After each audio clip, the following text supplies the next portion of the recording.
सो है गाइस, आज से मैं इस चैनल पर द फ्लैश सीरीज को स्टार्ट करने जा रहा हूँ और मुझे पूरी उम्मीद है कि आपको ये सीरीज बहुत पसंद आएगी। तो बढ़ते हैं इस सीरीज के फर्स्ट एपिसोड की तरफ। इस कहानी की शुरुआत में हमें बेरी एलन नाम के लड़के को दिखाया जाता है जिसे हमेशा उसके क्लास के बच्चे परेशान किया करते थे क्योंकि वो बहुत ही स्लो दौड़ता था। इससे बेरी काफी परेशान होता है। वो घर आकर अपनी माँ नोरा और डैडी हेनरी को इस बारे में बताता है कि मैं इतना स्लो क्यों हूँ। तो उसे समझाते हैं कि इससे कोई फर्क नहीं पड़ता कि तुम स्लो हो, फर्क इस बात से पड़ता है कि तुम कितने अच्छे इंसान हो। बेरी भी उनकी बात समझ आता है। रात को जब बेरी सो रहा होता है तो तेज तूफान की वजह से उसकी आंख खुल जाती है। वो अपने चारों ओर अजीब अजीब तरह की चीजें देखता है। उसे उसकी मॉम के चिल्लाने की आवाज सुनाई देती है जिससे वो भागता हुआ नीचे आता है तो वो देखता है कि लाइट का अजीब सा गोला उसकी मॉम को घेरे हुए है जो कि एक लाइटिंग मैन होता है। बेरी के डैड भी वहाँ आ जाते हैं। नोरा बेरी को यहाँ से दूर जाने को कहती है। तभी वो रोशनी बेरी को घर से दूर छोड़ आती है। बेरी भागता हुआ अपने घर की तरफ जाता है तो वो देखता है कि उसके डैड को पुलिस पकड़कर ले जा रही है। बेरी भागता हुआ अपनी मॉम के पास पहुंचता है तो वो देखता है कि उनकी डेथ हो चुकी है और पुलिस को लगता है कि बेरी के डैड ने उन्हें मारा है। फिर हमें प्रेजेंट का सीन दिखाया जाता है जहाँ शहर में अभी अभी एक रोबरी हो चुकी थी और ये इस हफ्ते की दूसरी लूट थी। इसीलिए बेरी वहाँ इन्वेस्टिगेशन करने के लिए भागता हुआ आ रहा था क्योंकि अब वो एक फोरेंसिक साइंटिस्ट बन चुका है जो सेंट्रल सिटी और पुलिस डिपार्टमेंट के लिए काम किया करता है। वहीं हमें डिटेक्टिव जोए को दिखाया जाता है जो इसी केस पर जांच कर रहे थे। रिसर्च से उन्हें पता चलता है कि रोबरी मॉडर्न ब्रदर्स ने की है। बेरी वहां पहुंचकर जांच करने लग जाता है। उसे वहां टायर के निशान दिखाई देते हैं। बेरी का दिमाग बहुत तेज था इसीलिए वो टायर देखकर ही बता देता है कि वो modern brothers Mastek Shelby car से आए थे। फिर वो वहाँ से टायर पर लगी मिट्टी को लैब में टेस्ट करने के लिए उठा लेता है। वो लैब में आकर उस पर रिसर्च करने लग जाता है। तभी वहाँ उसकी दोस्त आयरिस आ जाती है जो डिटेक्टिव जोए की बेटी थी। वो उसे कहती है कि हमें स्टार लैब शो देखने जाना है। तो बेरी उसे कहता है कि मुझे तुम्हारे डैड ने बहुत काम दिया है। तभी जोए भी वहाँ आ जाते हैं। बेरी उन्हें बताता है कि मॉडर्न ब्रदर्स जरूर फार्म में छिपे हुए हैं क्योंकि जो पदार्थ मुझे सड़क पर मिला था उसमें ऑक्सीटेट्रासाइक्लिन था जो कि यहाँ के सिर्फ 5 ही फार्म में मिलता है। इसीलिए मुझे यकीन है कि वो इन 5 फार्म से किसी फार्म में छिपे होंगे। फिर उन्हें 5 फार्म की लिस्ट देता है। इससे वो बहुत खुश होते हैं और वो उसे शो में जाने की परमिशन दे देते हैं। बेरी और आयरिस शो में पहुँचते हैं जहाँ स्टार लैब के सीईओ हैरिसन वेल्स आकर अपनी स्पीच देते हैं। वो बहुत ही शानदार साइंटिस्ट होते हैं। वो सभी को कहते हैं कि मैं और मेरी टीम मिलकर जल्दी एक ऐसी ऊर्जा विकसित करेंगे जो इंसानों के लिए बहुत ही उपयोगी होगी और ये हम बहुत ही जल्द करने वाले हैं। सभी से काफी खुश होते हैं। तभी वहाँ एक चोर आयरिस का लैपटॉप चुराकर भागने लगता है। बेरी उसे पकड़ने के लिए उसके पीछे जाता है लेकिन वो चोर उसी पर हमला कर देता है। आयरिस वहाँ आकर बेरी को संभालती है। वो चोर भागकर वहाँ से जाने लगता है। तभी वहाँ एडी नाम का पुलिस ऑफिसर आकर उस चोर को पकड़ लेता है। एडी का अभी सेंट्रल सिटी पुलिस डिपार्टमेंट में ट्रांसफर हुआ था। आयरिस उससे काफी इम्प्रेस हो जाती है। वहीं हमें दिखाया जाता है कि डिटेक्टिव जोए अपने साथी फ्रेड के साथ बेरी की बताई हुई जगहों पर मॉडर्न ब्रदर्स की तलाश कर रहे थे। वो उस सूची के आखिरी फार्म तक पहुंच जाते हैं जहां जब वो तलाशी लेने लगते हैं तो उन्हें मॉडर्न ब्रदर्स की कार दिखाई देती है। तभी मॉडर्न ब्रदर्स उन पर फायरिंग करना स्टार्ट कर देते हैं। जोए और फ्रेड भी उन पर फायरिंग करते हैं जिससे वो मॉडर्न ब्रदर में से एक को मार देते हैं लेकिन दूसरा फ्रेड को गोली मारकर प्लेन से वहाँ से निकल जाता है जिसका नाम मार्क मार्डन होता है। वहीं हमें बेरी को दिखाया जाता है जो जब लैब में पहुंचता है तो बेरी देखता है कि स्टार लैब्स की बिल्डिंग में एक बहुत बड़ा धमाका होता है जिससे चारों ओर एक अजीब सी रोशनी फैलने लग जाती है। वहीं हमें दिखाया जाता है कि मॉडर्न ब्रदर्स का एक साथी जो प्लेन से बचकर भाग रहा होता है उसका प्लेन एनर्जी की वजह से डिस्ट्रॉय हो जाता है। जो इस नजारे को अपनी आंखों के सामने देखते हैं। वहीं बेरी देखता है कि वहाँ लैब में अचानक अजीब सी चीजें होने लगती है। तभी वहाँ आसमान से बेरी के ऊपर बिजली गिर जाती है। बेरी से काफी बुरी तरीके से इंजर्ड हो जाता है और उसकी पूरी बॉडी में इलेक्ट्रिसिटी स्प्रेड हो रही थी। वहीं फिर हमें दिखाया जाता है कि जब बेरी को हॉस्पिटल लेकर जाया जाता है तो देखते हैं कि उसकी धड़कन काफी ज्यादा बढ़ चुकी है इसीलिए उसे इलेक्ट्रिक शॉक दिए जाते हैं लेकिन बेरी कोमा में चला गया था। फिर हमें 9 महीने बाद स्टार लैब्स को दिखाया जाता है जहाँ जब बेरी की 9 महीने बाद आँख खुलती है तो काफी परेशान हो जाता है। तो सिस्को उसे बताता है कि तुम स्टार लैब्स में हो। सिस्को मैकेनिकल इंजीनियरिंग में जीनियस होता है जो स्टार लैब्स के लिए काम करता था। तभी कैथलीन बेरी को बताती है कि लाइटिंग अटैक से तुम्हारी बॉडी में बहुत बदलाव आए हैं और तुम्हारे सेल्स तेजी से बढ़ रहे हैं। बेरी भी ये देखकर हैरान हो जाता है कि उसके 6 पैक बन गए हैं। तभी वहाँ डॉक्टर हैरिसन आ जाते हैं। वो उसे कहते हैं कि मुझे तुमसे बात करनी है। बेरी उनसे मिलकर बहुत खुश होता है। वो उन्हें कहता है कि मैं हमेशा आपसे मिलना चाहता था। तो उसे कहते हैं कि स्टार लैब्स अभी के लिए बंद हो गई है क्योंकि उस रात उस धमाके में 18 लोगों की मौत हो गई थी और बहुत से लोग घायल हो गए और और उस धमाके से मेरे पैर भी पैरालाइज हो गए। फिर उसे वो मशीन दिखाते हैं जो पूरी तरीके से डिस्ट्रॉय हो चुकी थी। हैरिसन उसे बताते हैं कि जब 9 महीने पहले हमने 45 मिनट के लिए पार्टिकल एक्सेलरेशन मशीन को ऑन किया तो सब कुछ ठीक था, लेकिन फिर इलेक्ट्रॉनिक वोल्टेज काफी बढ़ गया जिससे बहुत ही खतरनाक विस्फोट हुआ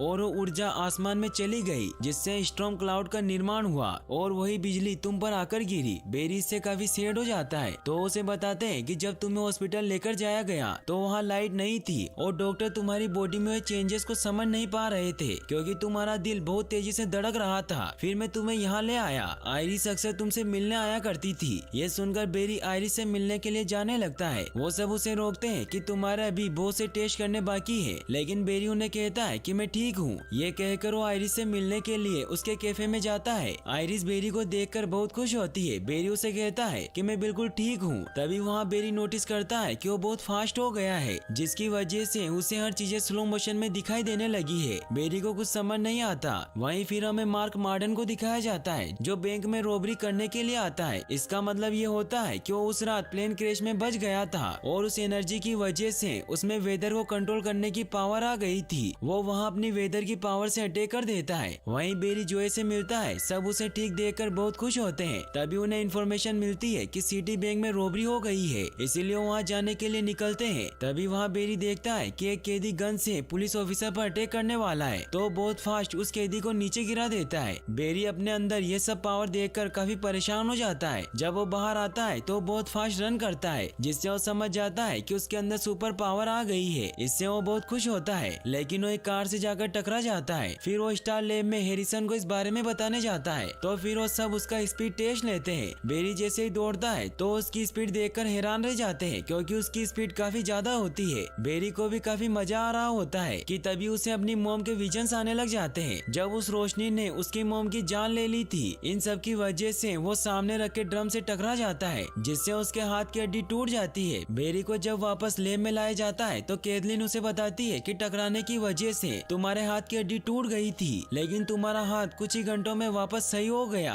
इससे हमें पता चलता है कि तुम्हारी बॉडी में खुद को सही करने की भी पावर आ गई है। बेरी भी इससे काफी हैरान होता है। तभी हैरिसन उसके पास आते हैं और उसे कहते हैं कि तुम इतने अच्छे तरीके से दौड़ रहे थे तो तुम अचानक कैसे टकरा गए। तो बेरी उन्हें बताता है कि मुझे मेरे पास की बातें याद आने लगी थी। जब मैं 11 साल का था तो मेरी मॉम की किसी अजीब सी रोशनी ने हत्या कर दी और वो अजीब सी रोशनी एक इंसान था, लेकिन इस बात पर किसी ने यकीन नहीं किया और सभी को लगा कि मेरे डैड ने ही मेरी मॉम को मारा है। इसी वजह से आज भी मर्डर के इल्जाम में मेरे डैड को जेल में रखा हुआ है। बेरी काफी सैड हो जाता है क्योंकि उसे लगता है कि जिसने उसकी माँ को मारा था वो उसके जैसा ही लाइटिंग मैन था। तो हैरिसन उसे समझाते हैं कि तुम्हारे जैसा और कोई नहीं है। तो बेरी भी समझ जाता है। वो वापस कैफे में आता है तो वो देखता है कि आयरिस एडी से प्यार करने लगी है। ये देखकर बेरी बहुत सैड हो जाता है क्योंकि वो भी उसे पसंद करता था। आयरिस बेरी के पास आती है और उसे कहती है कि तुम इस बारे में मेरे डैड को मत बताना। तो बेरी उसे कहता है कि मैं तुम्हारे डैड से कुछ नहीं छिपा सकता।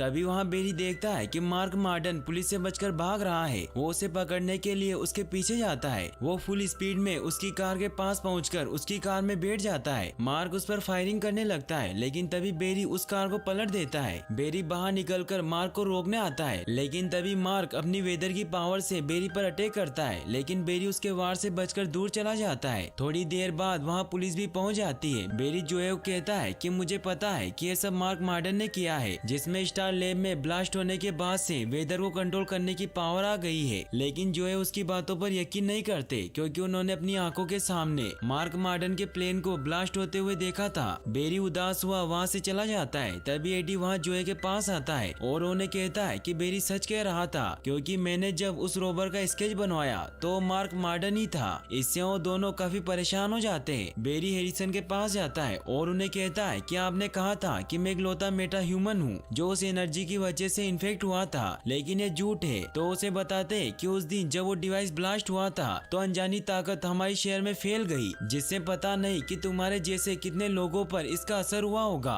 और हम उन्हीं सभी को खोज रहे हैं जिससे तुम हमारी खोज के पहले मेटा ह्यूमन हो। इससे बेरी को बहुत गुस्सा आता है क्योंकि उनके एक गलत एक्सीडेंट की वजह से पूरे शहर पर खतरा मंडरा रहा है। बेरी उन्हें कहता है कि मैंने आज उन मेटा ह्यूमन में से एक को देखा जो बैंक रोबर है और वो वेदर को कंट्रोल कर सकता है जो सिटी में बहुत से लोगों को नुकसान पहुंचा रहा है, इसीलिए हमें उसे कुछ भी करके रोकना रोकना होगा। तो एरिसन उसे कहते हैं कि पुलिस का काम है, तुम कुछ नहीं कर सकते क्योंकि तुम एक आम इंसान हो जो लाइटिंग की चपेट में आ गया था। बेरी को इससे काफी गुस्सा आता है और वो 600 मील भागकर ग्रीन एरो से मिलने जाता है। ग्रीन एरो एक बहुत बड़ा सुपर हीरो है जो स्टार सिटी में लोगों की रक्षा करता है, जिसकी सीरीज भी काफी फेमस है, जिसे IMDb पर 7.5 रेटिंग दी गई है। इसीलिए अगर आप एरो की सीरीज देखना चाहते हैं तो मुझे कमेंट में जरूर बताइएगा, क्योंकि अगर आपकी डिमांड ज्यादा रही तो मैं इस सीरीज को जल्दी लेकर आऊंगा। तो वापस हम अपनी मेन स्टोरी पर आते हैं। एरो बेरी से पूछता है कि तुम मुझसे मिलने क्यों आए हो। तो बेरी उसे कहता है कि मैं हमेशा से लोगों की मदद करना चाहता था, लेकिन मुझे नहीं पता कि मैं कभी तुम्हारे जैसा बन पाऊंगा, क्योंकि हैरिसन ने मुझे कहा कि मैं कोई हीरो नहीं हूँ। तो एरो से समझाता है कि तुम नॉर्मल नहीं हो, गॉड ने तुम्हें अनोखी पावर दी है जिससे तुम मेरे जैसे नहीं बल्कि मुझसे भी बेहतर बन सकते हो, क्योंकि जो काम मैं मिनटों में कर सकता हूँ वो तुम पल भर में कर सकते हो। इसीलिए तुम अपनी पावर का इस्तेमाल करो और लोगों की जान बचाओ। ये कहकर वहाँ से चला जाता है। बेरी भी अब उसकी बात समझ जाता है और वो स्टार लेब्स में आकर केथलीन और सिस्को से कहता है कि मैं अकेला मेटा ह्यूमन के अटैक से लोगों को नहीं बचा सकता, इसीलिए मुझे तुम्हारी जरूरत है। तो वो भी उसका साथ देने के लिए मान जाते हैं और वो तीनों अपनी एक टीम बना लेते हैं। सिस्को उसे अपने द्वारा डिजाइन किया हुआ रेड कलर का सूट दिखाता है और उसे कहता है कि मैंने इसे फायर फाइटर के लिए डिजाइन किया था, लेकिन तुम इसे यूज कर सकते हो क्योंकि ये घर्षण और हीट रेजिस्टेंस है। इसमें एरोडायनेमिक डिजाइन है जिसकी वजह से तुम कितनी भी तेज दौड़ सकते हो। साथ ही इसमें सेंसर भी लगे हुए हैं जिससे हम तुमसे कांटेक्ट कर सकते हैं। बेरी से काफी खुश हो जाता है और अब वो पूरी तरीके से फ्लैश बन जाता है। वहीं हमें दिखाया जाता है कि जोए और एडी उस फार्म में पहुंचते हैं जहां उन्हें मार्डन की गाड़ी मिली थी। मार्डन वहीं मौजूद होता है, वो उस पर गन पॉइंट कर देते हैं तो मार्डन उन पर अपनी वेदर की पावर से अटैक कर देता है। फिर वो वहाँ एक बहुत बड़ा टोर्नेडो क्रिएट कर लेता है। जोए एडी को बचाकर बाहर ले आते हैं। मार्डन उन दोनों को मारने लगता है, लेकिन तभी फ्लैश वहाँ आकर उन्हें बचा लेता है। सिस्को बेरी से कांटेक्ट करके उसे बताता है कि मार्डन टोर्नेडो की स्पीड बढ़ाते जा रहा है जिससे वो पूरी सिटी को बर्बाद कर देगा, इसीलिए तुम्हें कुछ भी करके उसे रोकना होगा। तो फ्लैश को एक आइडिया आता है और वो उस बवंडर के अपोजिट डायरेक्शन में चक्कर लगाने लगता है ताकि वो उस टोर्नेडो को खत्म कर सके, लेकिन मार्डन उस पर अटैक करता है जिससे फ्लैश दूर जाकर गिरता है। बेरी की हिम्मत टूटने लगती है तो हैरिसन वहाँ आकर उसे हिम्मत देते हैं। वो उसे कहते हैं कि ये सब मेरी वजह से ही हो रहा है, इसीलिए अब सिर्फ तुम ही हो जो सभी को बचा सकते हो। इससे बेरी में भी जोश आ जाता है और वो फुल स्पीड में उस टोर्नेडो के चारों ओर चक्कर लगाने लगता है। वो इतनी फास्ट स्पीड में रन करता है कि मार्डन उसे देख ही नहीं पाता।